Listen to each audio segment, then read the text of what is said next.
Hello children, welcome to social science class. Today we are going to see in unit 2, that is about new kings and kingdoms. We are going to learn in this unit about two topics, that is about lots of dynasties and about the Chola dynasty.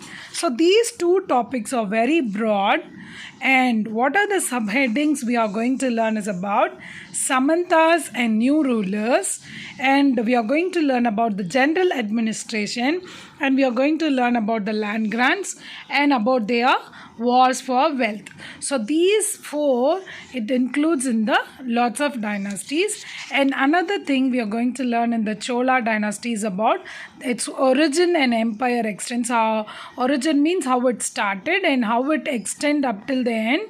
And we are going to learn about the architecture and the sculpture they did, that is about the Chola dynasty did, and the agriculture. So what has been done, how was the agriculture at that particular period, and how was the administration about the Chola dynasty, we are going to learn about it.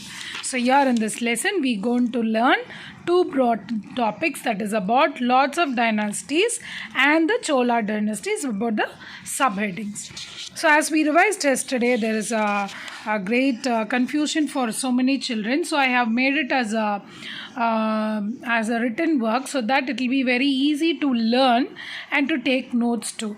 So here in this lesson, so we can see that many important dynasties emerged after the 7th century. That means emerged means appeared.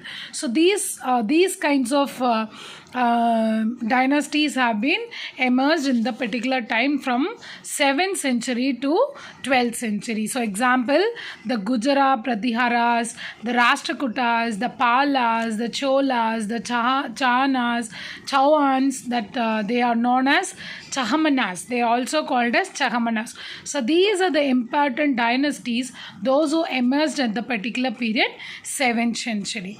So here today we are going to learn about the emergence of new dynasties which occurred in the 7th century. So here first we are going to learn about landlords. So as I told yesterday, landlords are the one who owns its particular place, like a subcontinent, like, isn't it? So he will be having a large place, and he'll be owning that particular place, are known as landlords.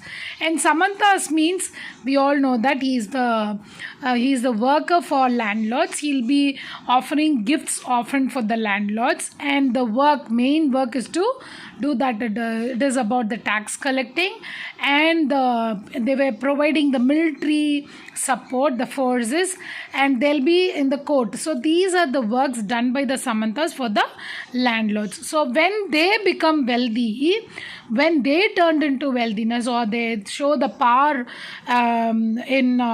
they show the power in the particular kingdom, what they'll do, they'll overthrow the landlords and they will rule as a king in that particular place. So they themselves will called as Maha Samanta, or they'll call it as Maha Mandaleshwar. So this Mandaleshwar and Maha Samanta means they are the great lord for that particular kingdom, isn't it? So this was named for the Samantas. And then we are going to learn about the Rashtrakutas and Chalukyas. So I'll show you the big explanation about the Rashtrakutas. So you can see that the Rashtrakutas are the examples of Samantas. So we all saw that the examples of Samantas, or what are the work done by the Samantas, isn't it? So here the Rashtrakutas acts as a Samanta, and they'll do some activities like offering the gifts to the landlord, and providing the military forces, and another thing,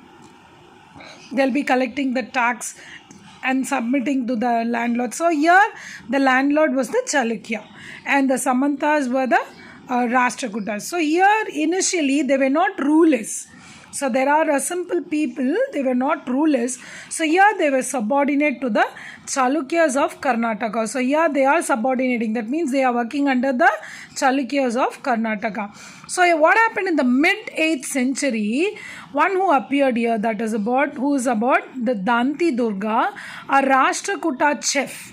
So what he is doing is overthrew the rule of Chalukya here, because they are the Chalukya are the landlords, and the Rashtrakutas were the Samantas. Here in the mid-8th century, the Danti Durga, the Rashtrakuta chief, overthrew the role of Cholukya and he started ruling over there.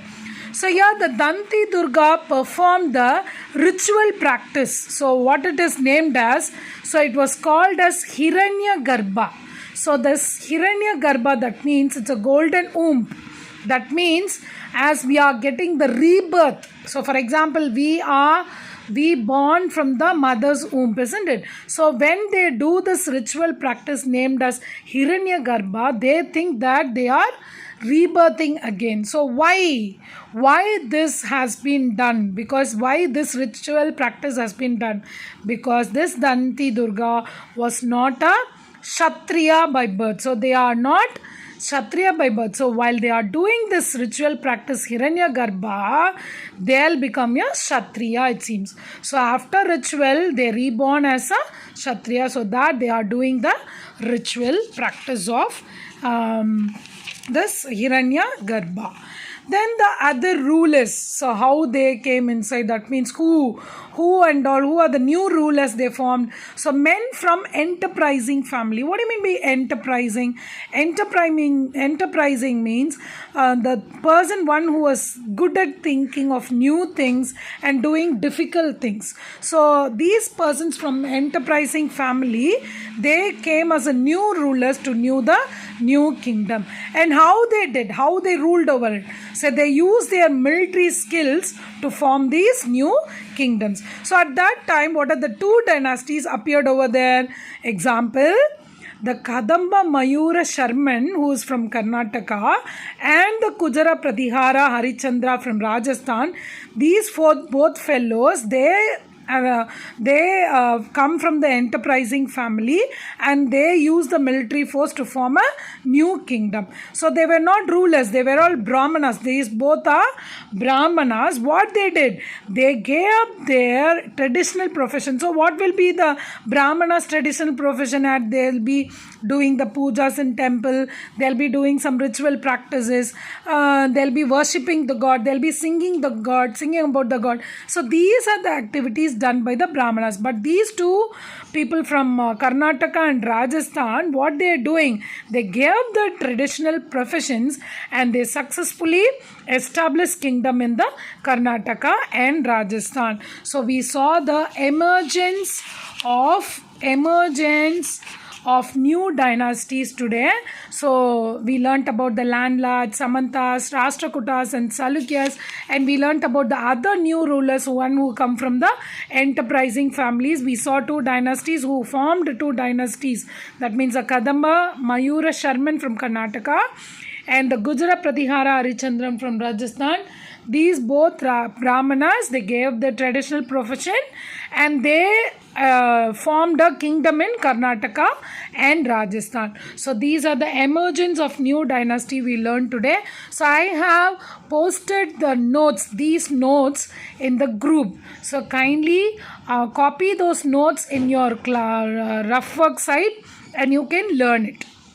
Thank you, dear children.